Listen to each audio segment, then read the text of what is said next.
we're in tune with ourselves, and that just sort of spreads to those interactions that we have. Yeah. And I love that you said how self-love is not a like destination.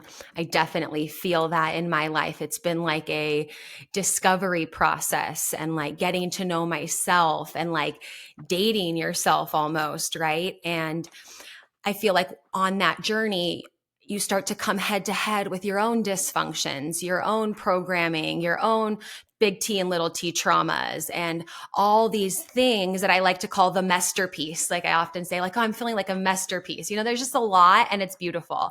But I feel like when we do that, and to your point of like in need versus in love, it's like it's almost impossible to ever imagine that another person with their dysfunctions, their imperfections, their life stuff, like how could they ever fulfill all the things that we need, right? And I think when we go into that journey of self-love and just learning about ourselves and all those things, we start to learn how complex that is and how important that is. And now I've realized on my journey when I am in, with relationships with friends or romantic relationships or whatever, I'm like, there's no way that they can fulfill all the things for me. There's no way that I can get all my needs met from another person. You know, when I look at myself and my internal world, there's no way, even though I'm working on this regularly, I'm a coach on this, there's no way I could even provide that for somebody else. So how in the world am I expecting that? How do we know, like if someone listening is like, how do we know if we're in love or in need in a relationship? Let's say like a romantic relationship, for example, like how can we identify that? And then what would be like our first patterns to switch that? Do we have to leave the relationship? Can we transform or alchemize that in need to in love with our current partner? And what can that look like? Those are such good questions. I love that. I think the main difference between the in love and in need is when you're thinking about yourself and when you're thinking about the other person. And I think when a lot of our focus is on ourselves and how we're feeling and what the other person is doing and how that's making us feel, how are we feeling today? And I think a lot of times when we come at it from an in need point of view, we can have really big ups and downs because we're constantly on edge with whatever the other person's doing and how they're feeling and the impact they're having on us. So I think when we're internal and we're really the focus is on us and our needs, we're coming from a place of being in need rather than in love, I think. And I think when it's in love, it's about the other person and it's about who they are and what are their habits and what are their needs and how can I meet their needs and what can we do together. So I think it's that shift from going from self to the other person. And I think that's really, really important. And I think all of us have been at a point where, if we're not currently in a situation like that, we've been in a situation where we actually go, hang on a minute, do I love this person or am I just loving how they make me feel when I'm around them? So I think it's really important to ask yourself that question because it's really about loving that person and who they are. And I think, it's surprising how many times it's really about a case of being in need.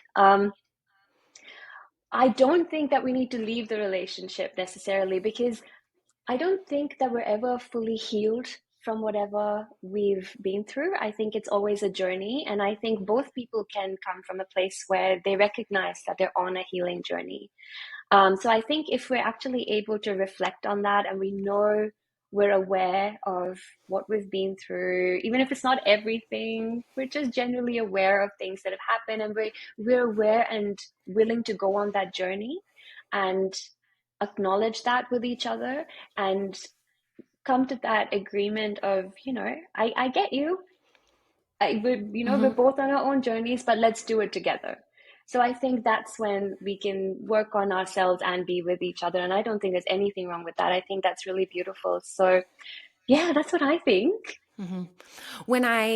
As you were saying this, sometimes I like get visuals. I'm kind of a visual person. And I think of sometimes when I talk about relationships, I'm like, okay, sometimes you're in the driver's seat and sometimes you're in the passenger seat. Sometimes you're in separate cars going on the same freeway in the same direction, but kind of at your own pace. And when I think of in need relationships, I think of that's like when you're always in the passenger seat, expecting your partner to always be in the driver's seat, driving you exactly where you need to go, versus being in love, being like, hey, where do we want to go? Okay, what does that look like? Okay, maybe you have to drive for a little bit. Okay, now I have to drive for a little bit. Maybe we need to pull over. Maybe we need to like change the tire, and we need to like assess and check the map and even decide, hey, do we still want to go there? Maybe on this journey we decide, oh, maybe we want to go this direction. And so that's kind of what I was thinking about in the visual, is just like not expecting that everyone's going to be like, guiding you to exactly where you think you want to go and bringing you there and rolling out the red carpet, but being more collaborative in that, where do we want to go? What does that journey look like? Who's driving when do we need each other's help and support, and kind of acknowledge the different roles that we can switch at different times. That's just what I was thinking about in my kind of internal representation there. I love that. I love that so much. I'm going to use that analogy. That was fantastic. Yeah, no, I love Please that. And I do. think it's like you said, it's that collaborative give and take, and working out and seeing where the other person is and what we can do and what we need and what they need. And it's like a dance, I think. And it's not easy. It's not easy. And I think that's where that self-awareness plays such a big part, where we go, well, these are my needs. And I've talked about this before in a couple of places, where I say, there's a difference between anxiety and needs in a relationship. And if we can really identify what our needs are, and we can communicate them with our partner, and we both see what the other person needs, what our needs are, and we know that we can meet each other's needs. And if we can't at the moment meet all of the needs, we're willing to try to get to that place. And I think that openness and communication there is so important, because then the dance just becomes so much more fun. Mm-hmm.